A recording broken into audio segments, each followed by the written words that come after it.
Bem, bom dia a todos vocês, boa tarde ou boa noite para você que está nos vendo agora aqui. Mais uma vez, estamos aqui no podcast sobre o que queremos, né? A ideia do Márcio França, o ex-governador, vir aqui bater um papo com vocês e a gente conversar sobre o país que a gente quer, o estado que a gente quer para o futuro. A gente já sofre bastante com os instantes que nós estamos vivendo, essa tensão, esse momento difícil, as pessoas se recuperando ainda, finalmente chegando agora a um estágio importante da vacina. Mas ainda assim você percebe que tem muita gente com consequências aí, tanto físicas, de saúde, mas também consequências econômicas, né? E o que a gente sempre fala é que as autoridades públicas, quem pretende ter uma função, um cargo, ou quem pretende alguma vez ocupar alguma coisa de gerenciamento público, tem que se antecipar aos fatos. E a melhor maneira de você antecipar os fatos é você conversar com quem já tem a experiência em determinados fatos que você tem menos experiência, porque por mais que você se eleja qualquer coisa, que você vá com uma função, naturalmente há pessoas mais experimentadas que já passaram sua vida toda fazendo aquele tipo de serviço e que já viram momentos difíceis, né? A pandemia é um momento que quase ninguém viveu, né, na humanidade.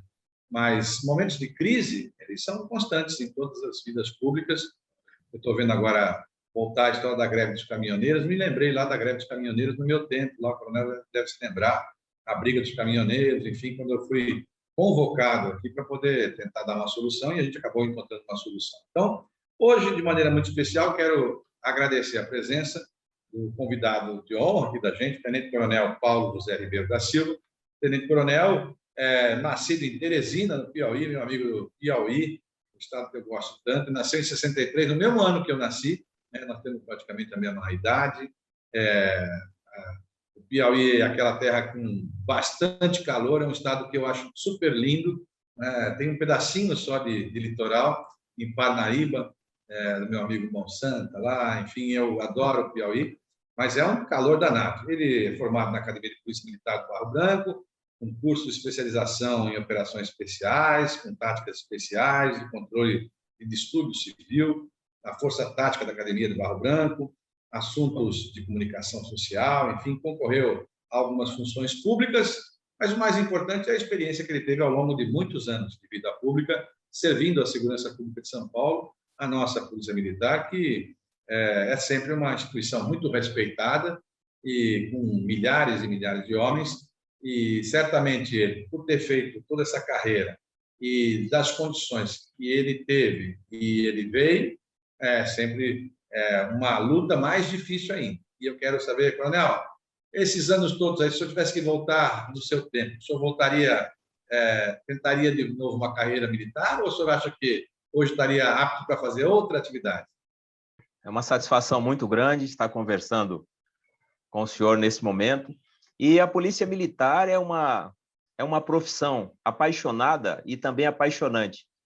Faria tantas vezes quantas fossem necessárias. Meu pai foi, eu fui, e a continuação está no meu filho, que hoje é bombeiro na PM de São Paulo. Então, sem dúvida nenhuma, extremamente satisfeito e completo nisso tudo. Coronel, seu pai serviu aonde? De onde ele era?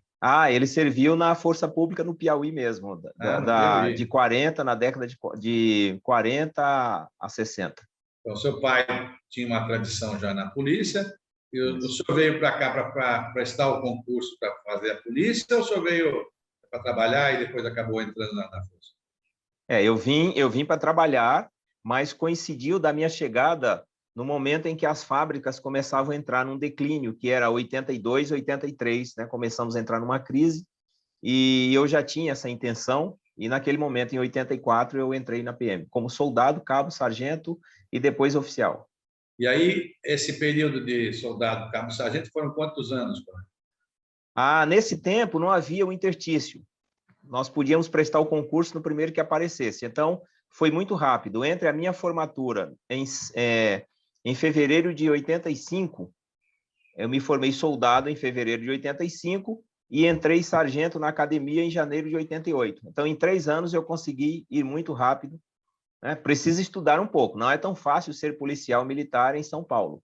É ler do engano, achar que é fácil. E quando o senhor for servir, o senhor começou aonde a sua carreira? Em São Paulo, na capital mesmo? Ou... Ah, eu comecei aí na região da Brasilândia, no 18º, trabalhei como soldado cabo-sargento, fui para a academia, quis voltar para essa unidade, que eu gostei muito, que é o 18º. Depois fui convidado para trabalhar na rota, fui para lá e, paradoxalmente, fui convidado logo depois para trabalhar na corregedoria da PM, chefiando a equipe de homicídios, que é uma equipe que tinha por missão identificar e prender marginais que ameaçavam ou assassinavam policiais militares no estado de São Paulo. E aí o senhor fez o outro exame para poder para ir para a carreira de oficial no Barra Branca, é isso? Ainda no 18º. No Quando eu 18º. saí do 18º, eu já era oficial. E que idade o senhor tinha naquela época? Era jovem para oficial? Eu entrei, comparado com os demais, eu já entrei com uma certa idade. Eu entrei com 24 anos na academia, né? Junto com jovens de 16, 17 anos, então eu era o mais experiente e já sargento, né? Então, tinha uma certa referência para os demais. E aí, logo depois, o senhor começou, depois da pessoa se tornar oficial, ele começa a ser designado para diversas tarefas em cidades diferentes, não? Sim, conforme se vai subindo, né, vamos sendo promovidos, em razão do número de... O quadro é baseado no número de vagas em razão dos postos. Então, num batalhão só pode ter um tenente-coronel. Num batalhão não pode ter 6 capitães ou 10 capitães, vamos imaginar isso. Foi promovido, vai ter que ser transferido para algum lugar que tenha vaga. Aí o senhor rodou várias cidades de São Paulo. Sim, eu basicamente no Vale do Paraíba. Foi capital e Vale do Paraíba, né? Taubaté, São José, São Sebastião, Ubatuba, São Luís do Paraitinga, Tremembé, Campos do Jordão. Olha, então já quase que criou uma relação aí com o Vale do Paraíba, né? Porque é uma região que tem alguns presídios, né, coronel? Tem uma certa demanda de segurança pública aí na região, né, do Vale do Paraíba. Sim, aqui nós temos, só aqui na cidade de Taubaté e Tremembé, nós temos grandes presídios, como a Penitenciária 1, o CDP, as penitenciárias femininas, a Penitenciária 2, a antiga Casa de Custódia. É um complexo penitenciário que nós já amargamos algumas rebeliões, inclusive aquela mega rebelião em fevereiro de 2001, na qual eu participei comandando um pelotão na Penitenciária 1. E essa relação do interior acabou só, ao final da carreira, voltando para ficar por Taubaté, quer dizer, criou uma relação com a cidade, quer dizer, preferiu ficar aí no Vale do Paraíba. Porque aqui, por que Taubaté é uma cidade muito boa? Porque ela está próxima de tudo. Está próxima da serra, próxima do litoral, próximo do circuito religioso e próximo da capital. Dá 1h30, 1h40 de São Paulo, em situações normais. E tem uma área, né? Muitas faculdades, tem universidades e a rede hospitalar também muito boa para atender numa necessidade, principalmente quando a gente já passou dos 15 anos. É verdade. Essa região toda que é a região, enfim, ela tem uma característica, porque como São José dos Campos cresceu muito, virou uma cidade tecnológica, enfim, depois Taubaté veio a fábrica de automóveis, enfim, desenvolveu bastante, mas ela consegue ter essa nuance de ter uma parte fria, né, com Campos do Jordão, Cunha, enfim, depois uma parte quente lá no litoral, né, porque todo o litoral norte de São Paulo também faz um pouco essa coisa da extensão aí, que agora nós estamos fazendo a Tamoios, que é uma obra bem grande, Sim. e certamente vai envolver aí. Mas, coronel, nessa sua vivência ao longo dos anos aí, quantos anos foram de polícia militar, coronel? 60% da minha vida, 24 horas por dia, 30 anos. 30 anos, né? 30 anos, os 30 anos mais a pessoa tem aquele auge da força física, intelectual, os policiais se dedicam, né? Eu criei uma relação muito forte com a Polícia Militar de São Paulo. Vocês se recordam aquele período que ficamos no governo de São Paulo? Houve algumas polêmicas, porque nem sempre a imprensa, também eles chamam de especialistas em segurança, dão palpite e tal, e por vezes as pessoas são mal compreendidas, né? Agora, esses dias, eu vi uma cena, o senhor deve ter visto, porque é da área, segurança acho que é do filho do prefeito de São Paulo, estava num veículo, foi estacionar o carro e passaram 2 rapazes de moto, foram tentar assaltar. Eram 2 policiais, uma moça e um rapaz policiais, e ela sacou do revólver, atirou no rapaz da moto. Depois o outro rapaz estava no carro, levantou, deu uns tiros, enfim, e a Folha veio então com essa matéria. Os policiais estavam certos, estavam errados, porque um dos rapazes que havia atirado, né, no assalto acabou falecendo. Evidente que ninguém gostaria de matar ninguém, e nem ninguém quer matar ninguém, mas é meio, na minha visão, meio natural que alguém que tenha como atividade, digamos, laborial, né? Que a pessoa que sai de manhã cedo com um revólver para assaltar os outros, eventualmente corre o risco de encontrar com um policial do Estado, seja civil, militar ou técnico, enfim, e eventualmente tomar tiro, porque ele tira o revólver, a pessoa também se assusta e reage, né? Que é a maneira que tem de reagir. E aí veio essa polêmica, porque não sei se você ouviu a cena, depois do assalto, a moto sai e, instintivamente, os policiais, o outro rapaz que estava no carro, sai do carro, dá uns tiros contra a moto e a moça continua atirando.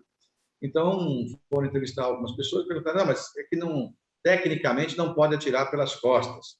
Mas eu penso que, claro que eu não passei por essa situação, mas você tirar um revólver num assalto é um ato de tensão, né? Então, você vai um pouco pelo instinto que a vocação policial da pessoa é impedir aquele assalto. Naturalmente, isso provoca, claro, depois que acontece, se a pessoa pudesse voltar no tempo, preferia que não tivesse morrido, preferia que não tivesse. Aliás, preferia que o rapaz estivesse trabalhando, mas a verdade é que existem os assaltos e esse caso teve muita repercussão, mas não tão grande quanto aquele que, logo no começo do governo, eu me recordo, eu estava no Palácio e aconteceu de uma moça, que hoje é deputada federal, inclusive, a Sastre, né?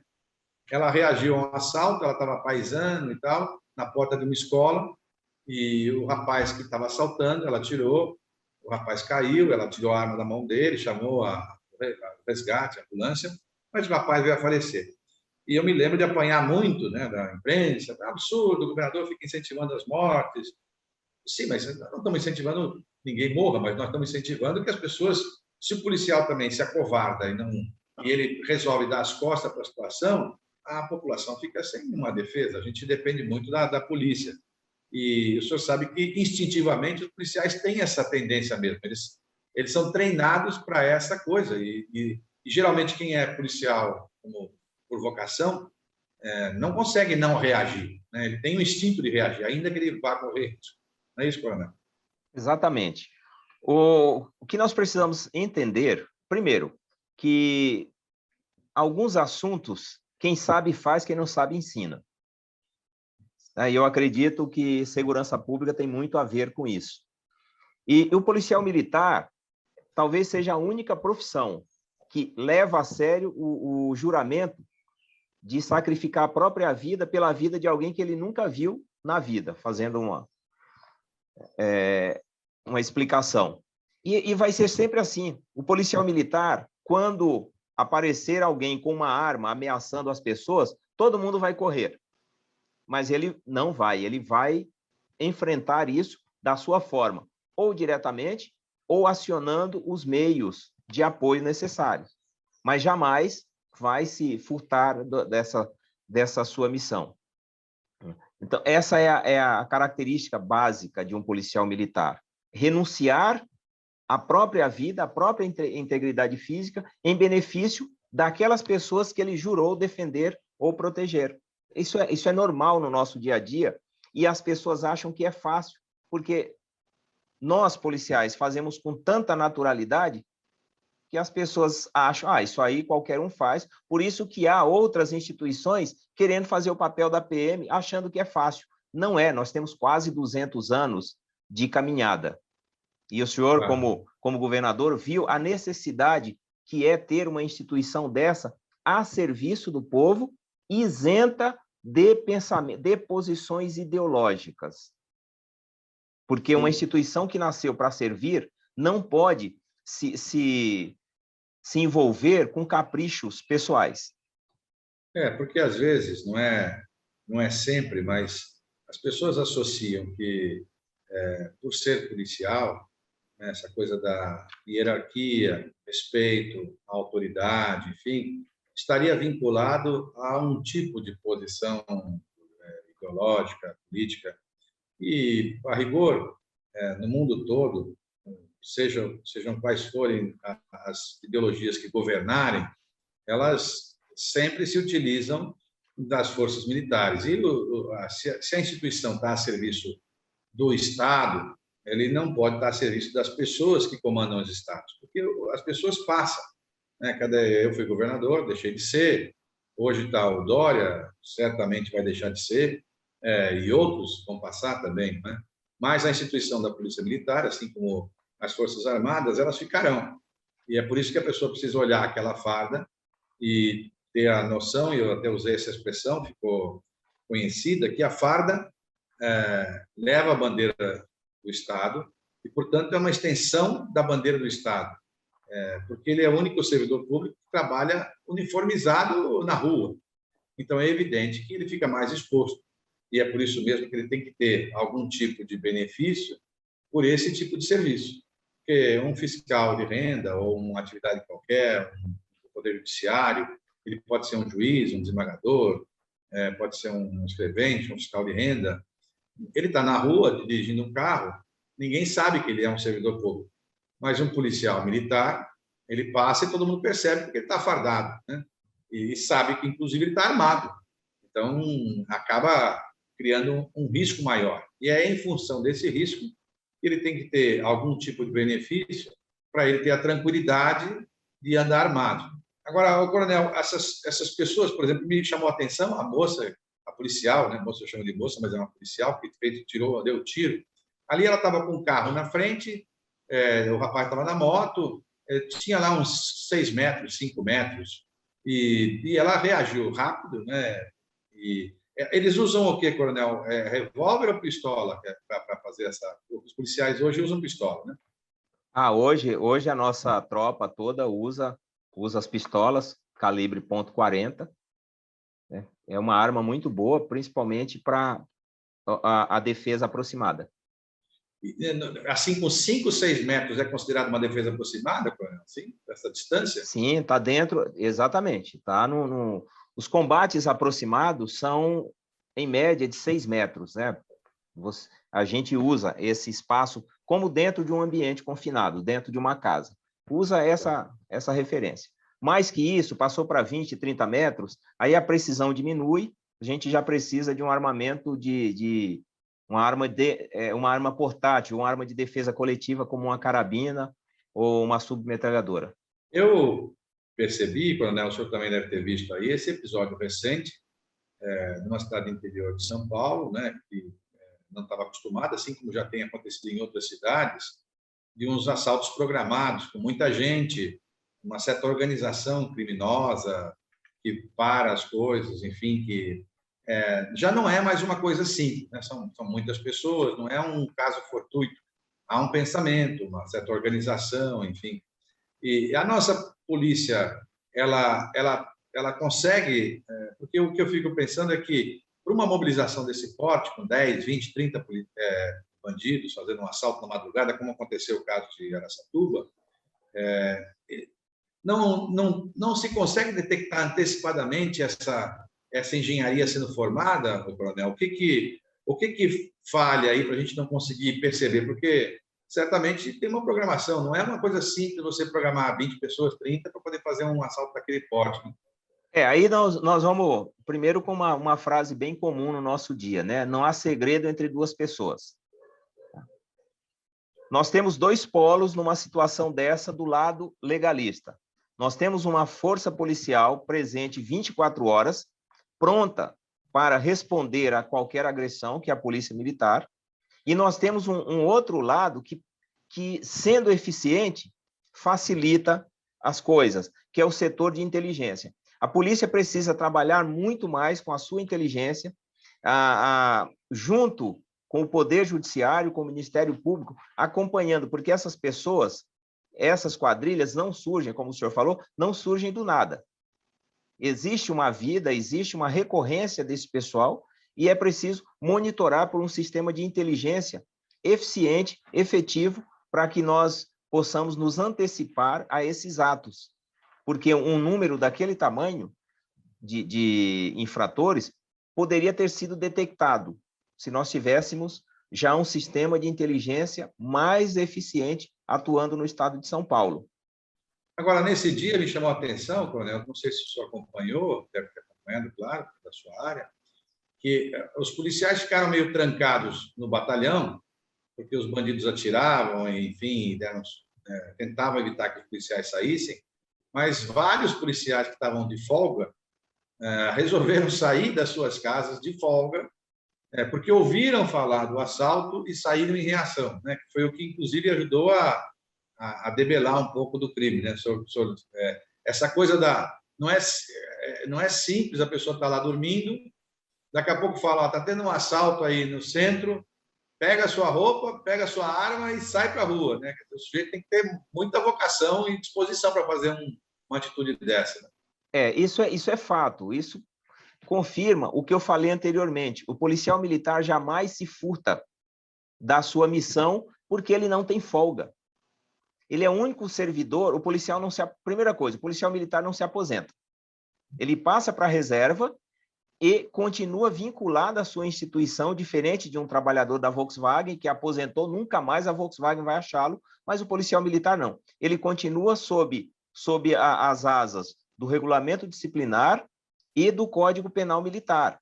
E é um ser diferente, não só nessa vibração. O policial pode ter a idade que for. Surgiu o problema, ele vai porque ele continua policial na sua consciência também, não só numa questão de direito, mas ele continua, de fato, atuando como policial. E muitas vezes, principalmente nas cidades pequenas, os policiais de folga, eu comandei o policiamento em São Luís do Paraitinga, que é uma cidade de 9 mil habitantes.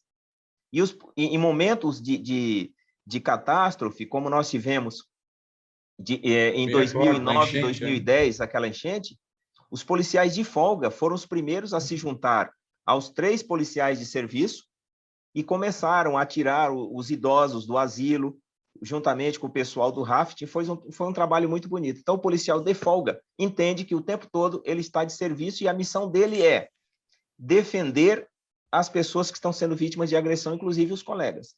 Agora, Coronel, para esse serviço que é, claro, estressante, porque é armado, é 24 horas, a aposentadoria, na verdade, é a passagem para a reserva, a gente tem que ter um profissional dedicado, preparado, enfim, e acima de tudo, em paz consigo mesmo. E a gente percebe uma insatisfação, claro que, como eu fui o candidato adversário do atual governador, para mim sempre chega mais a crítica, mas eu sinto uma crítica muito profunda dos policiais, na falta de consideração. Claro que a remuneração é um detalhe, assim, não, é uma coisa muito importante, mas penso que a desconsideração foi aquele episódio que o governador destratou um coronel numa reunião, depois um outro episódio que ele chamou os policiais aposentados, ofendeu lá numa reunião, enfim, quer dizer, há uma sensação de desprestígio, né? Claro, o senhor já está hoje, o senhor entrou para a reserva, mas o senhor convive com os policiais. Esse clima, né, em relação aos policiais militares, será que acontece no país todo? Porque é uma coisa comum, como as pessoas estão angustiadas, ou será que nós temos mais nesse momento aqui em São Paulo? Quer dizer, houve alguma coisa aí que se quebrou, um elo de relação?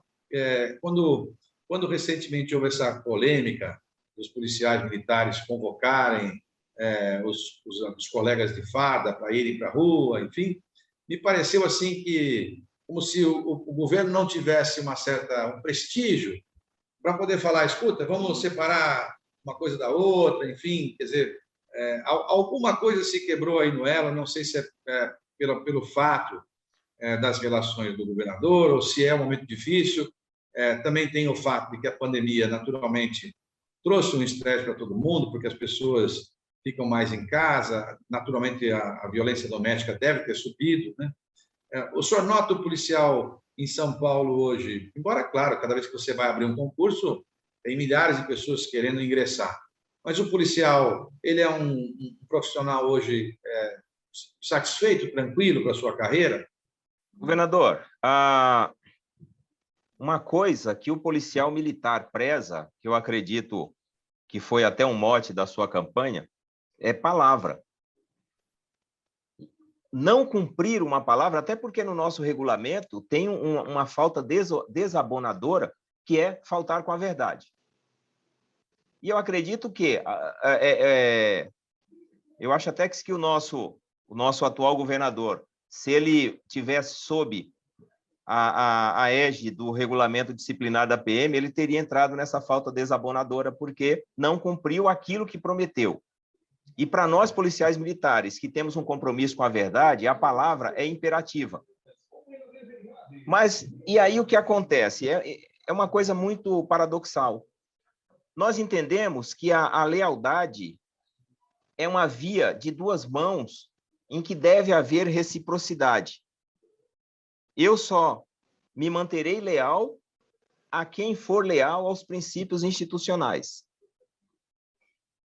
Mas, dentro da PM, nós, policiais militares, temos uma lealdade com a PM, como instituição permanente, porque nós sabemos que essa pessoa que ocupa hoje, interinamente, a cadeira no Palácio dos Bandeirantes, vai passar.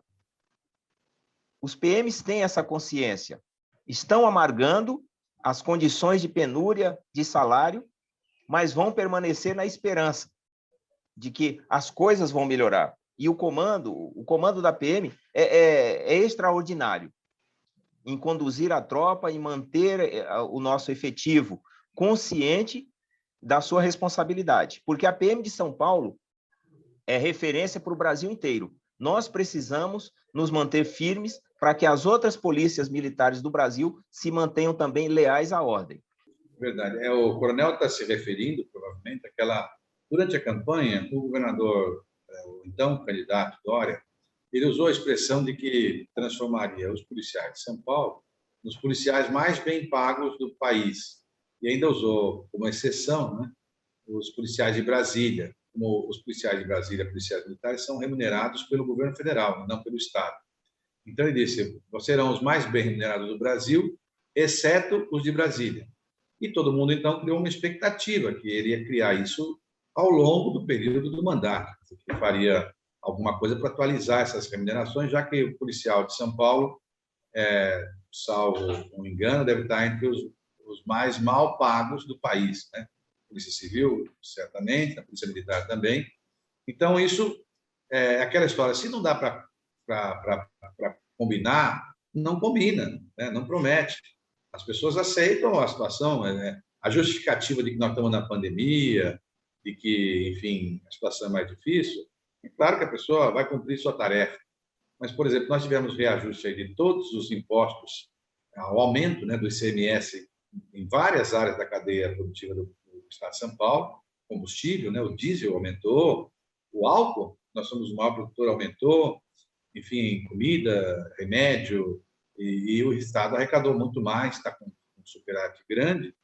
Então, a expectativa do servidor é que ele pudesse compensar o servidor que já está há alguns anos na expectativa dessa atualização e que ele fosse cumprir a palavra. Não deu para cumprir a palavra, não cumpriu, mas o tempo vai dizer, né, e, claro, as consequências dos eleitores, depois vai dizer que impacto isso teve na carreira política dele.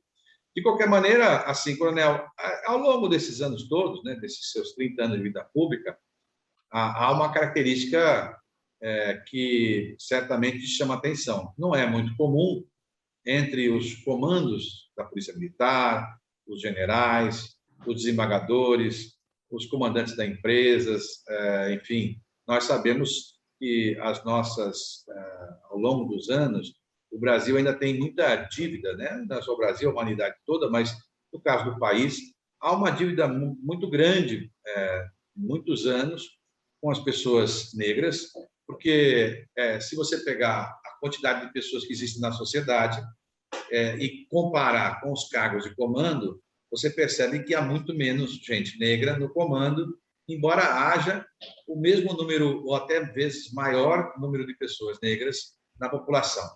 E, certamente, pelo fato do senhor ter essa posição importante dentro da Polícia Militar, eu lhe pergunto, ao longo desses anos todos da convivência, quantas pessoas da sua cor estiveram com o senhor nessa posição de tenente-coronel ou coronel? O senhor se lembra de vários, assim, mesmo dentro de uma instituição mais, eu diria que democrática, porque a Polícia Militar tem normalmente quem faz o concurso original, enfim, não são pessoas de origem rica, são pessoas simples que fazem o concurso e vão seguindo sua carreira, né? Como se fosse uma profissão de ascensão social. Mas, certamente, o senhor percebe um destoar aí numérico entre as pessoas negras e as pessoas brancas. O senhor se recorda, coronel, se tem vários ou se, enfim, quantos eram? Primeiro, é bom entender que o racismo no Brasil foi estabelecido a partir de uma coisa que era cultural e nós passamos a ver como natural. Então, dentro da sociedade, nós temos essa diferenciação em razão da cor da pele. E a Polícia Militar vem, durante muito tempo, buscando corrigir essas diferenças. Então, pessoalmente, eu já vi muitas situações como essas, até mesmo dentro da Polícia Militar, e que a gente vai corrigindo. Mas onde está a dificuldade? Porque está arraigado na nossa cultura de que o negro é um cidadão de segunda classe. E jamais vão imaginar, eu comandando a Companhia de Campos do Jordão no Festival de Inverno, e que chegam aqueles fidalgos decadentes e dizendo, vou falar então com o comandante do policiamento. Ela falou, tá bom, pode falar. Sou eu. Tá? E isso aconteceu quando uma senhora também queria que eu arrumasse uma viatura para que ela fosse até o carro dela, porque ela não ia mais andar a pé, já tinha andado muito a pé e queria uma viatura para levá-la. Então, existem esses absurdos de maus brasileiros ou de pessoas sem caráter que enxergam o valor do outro além do caráter, pela cor da pele. Mas isso é uma coisa que se naturalizou. E nós, como seres conscientes, precisamos lutar contra isso. Nós precisamos dar condições de igualdade. E, nesse ponto, a Polícia Militar, dentro dos seus quadros, propicia, acredito que uma das poucas instituições, a meritocracia, pelo seu sistema de avaliação de desempenho, que é frequente, pelo seu processo de seleção. Existem casos isolados? Existem lá dentro. Há fatos, existem fatos. Existem as brincadeiras? Sim, mas nós não podemos perder a noção de que aquilo precisa ser mudado porque é uma doença. É uma doença social que tem que ser erradicada. Comecemos primeiro na instituição que tem por obrigação o compromisso com o respeito à dignidade humana. Nós precisamos disso para ser referência. Bom, eu imagino, né, que essa posição do senhor, quando a pessoa fala, o coronel está aqui, o coronel Paulo José e tal, a pessoa fala, mas ele é o coronel, eu me lembro, quando eu fui governador, a nossa secretária da Casa Militar era a coronel Helena. Isso, da minha turma. Moça, da sua turma? Da minha turma, Heleninha. E ela é negra, uma moça muito dura na força, uma mulher forte, e ela impactou muito o fato de ser mulher, porque, além de tudo, ainda tem essa história da mulher negra chegar à posição de coronel, enfim, estar numa função importante, essa coisa da convivência, tanto com as mulheres na Polícia Militar, foi um avanço importante. O senhor conviveu com a coronel Nicolucci, né, que foi candidata à nossa vice-governadora, uma grande mulher também, tem uma tradição linda aí na Polícia Militar, o marido é policial, o pai acho que foi policial também. Sim. E ela me contava, acho que foi da primeira turma das mulheres que entraram. Somos da mesma turma. Ah, é? 1989. Foi a primeira turma que teve no Barro Branco mulheres, né? Isso. Imagino vencer essas etapas deve ser duro. Chegar Quantas pessoas se formam no Barro Branco por período, coronel? Quantos são? Depende da turma. A nossa turma foram 180 formados. Imagine, 180, chegam lá 4, 5 mulheres, né? 8 mulheres, 10 mulheres, deve ser um impacto. Mas, de qualquer maneira, a Polícia Militar deu passos importantes de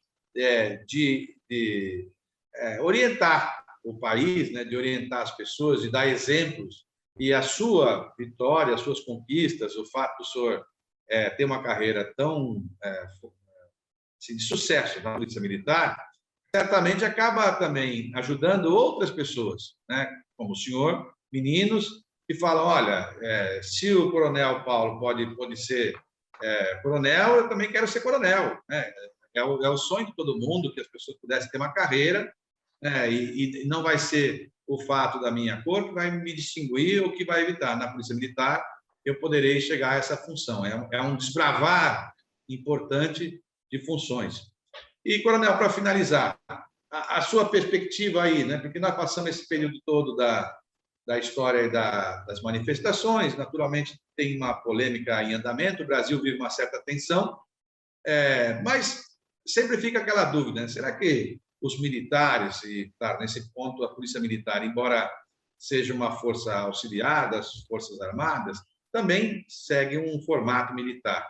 Mas eu também não vejo como não ser assim, porque é difícil você comandar um grupo de pessoas armadas se não tiver uma hierarquia muito definida, né? Porque é difícil. O que faz eu respeitar um comandante se não for essa lógica da hierarquia, né?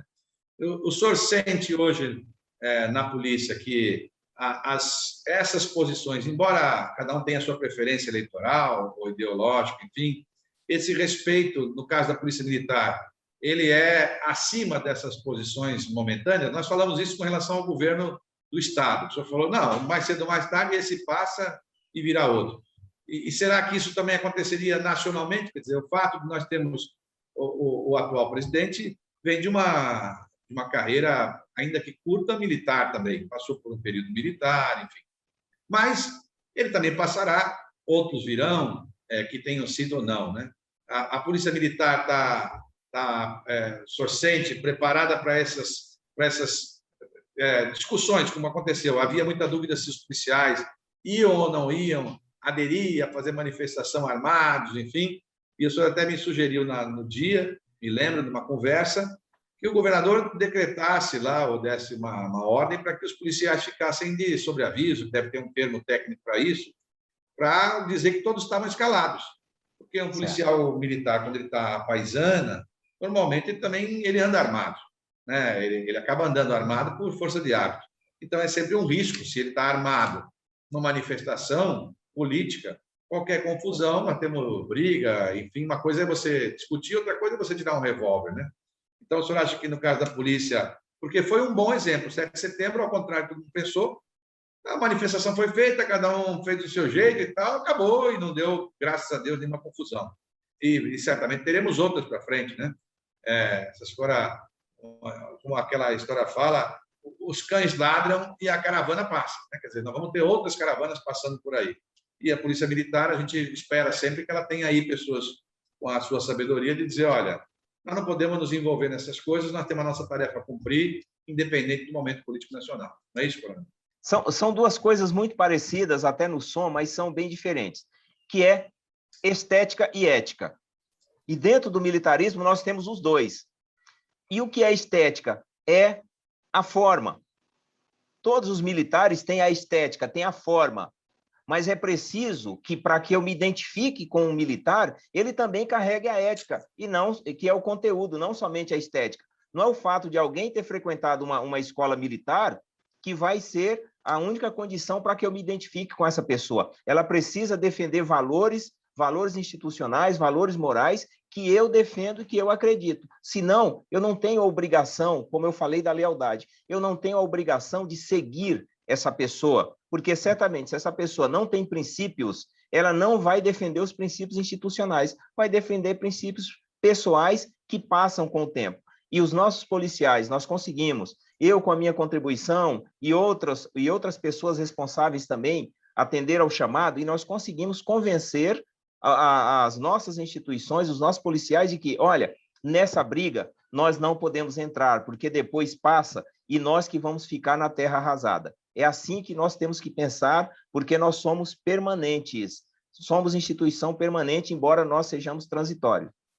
Coronel, o menino está servindo como bombeiro e está onde? Está designado para qual lugar? Ele está na capital mesmo. Está na capital. Está na capital. Eu vou depois, um outro dia, provocar o senhor para uma outra conversa. Eu tinha muita dúvida assim que assumi o governo, o Coronel Salles, que foi meu comandante, sabe disso, a dúvida da separação, né, do Corpo de Bombeiros da Polícia Militar, até pela formação das duas forças, né? O policial bombeiro, ele tem uma certa formação diferente do policial da Polícia Militar, mas há uma dúvida, porque alguns policiais bombeiros acham que com isso eles perdem algum tipo de competência, enfim. Mas nós vamos deixar isso para um segundo podcast, viu, Coronel? Para a gente discutir se o senhor acha que os bombeiros deveriam ser uma força separada ou se nós devíamos mantê-los na Polícia Militar, porque são quase 8 mil homens, se não me engano, uma força muito importante. Em outros lugares elas são civis, né? Mas aqui em São Paulo a tradição foi que ela fosse ligada à Polícia Militar de São Paulo. Quero agradecer muito ao Tenente-Coronel Paulo José Ribeiro da Silva, Tenente-Coronel da Polícia Militar de São Paulo, hoje em Taubaté, e tem ficado por lá, tem participado da vida pública de lá. Vamos ter muitas conversas, porque o coronel tem tarefas importantes aí na vida pública para frente, tenho certeza. E eu, ao mesmo tempo, agradecer ao senhor, a toda a polícia, pela maneira como tem conduzido, pelos exemplos bem dados aqui em São Paulo, tem ajudado a orientar o Brasil. Eu falo, nenhuma coisa acontece de ruim no Brasil se nós tivermos a Polícia Militar de São Paulo fincada nos seus espaços, né? Na sua competência, na constitucionalidade, enfim. E foi, de alguma forma, foi o que aconteceu, né? A Polícia Militar de São Paulo deu exemplo. Agora, na greve de caminhoneiro, eu ainda perguntei para o pessoal que convive, alguns coronéis comigo, eu digo, teve greve de caminhoneiro em todo lugar? Teve. Por que aqui em São Paulo não tem? Aqui tem a Polícia Militar atuante, que sabe a sua competência, que se você fizer uma coisa que atrapalha a vida dos outros, a Polícia Militar tem competência. Então, agradecer muito ao senhor, saúde, que Deus abençoe sua vida, os seus filhos, sua família, que a gente possa ter muitas conversas ainda, viu, coronel? Tá bom, muito obrigado, governador. E eu quero lembrar, para finalizar, duas coisas. Nós temos a melhor forma de prevenir a violência pela prevenção primária, principalmente com a educação. Aquele projeto que o senhor tinha dos jovens, acredito que era GPOI o nome. Isso, alistamento civil, isso. Isso, esse e o PROERD tem que ser carros-chefe de uma política de segurança pública eficiente a médio e longo prazo e não se limitar em 4 anos de mandato. É isso, essa é a minha ideia, é pensar responsável e não com aquela ideia de que bandido bom é bandido morto. Isso só gera violência e um poder de resistência maior dos infratores. Muito obrigado e conte comigo para mais prosa. Valeu, coronel, muito obrigado. Boa tarde, boa noite a todo mundo aí, bom dia. Um abração, valeu.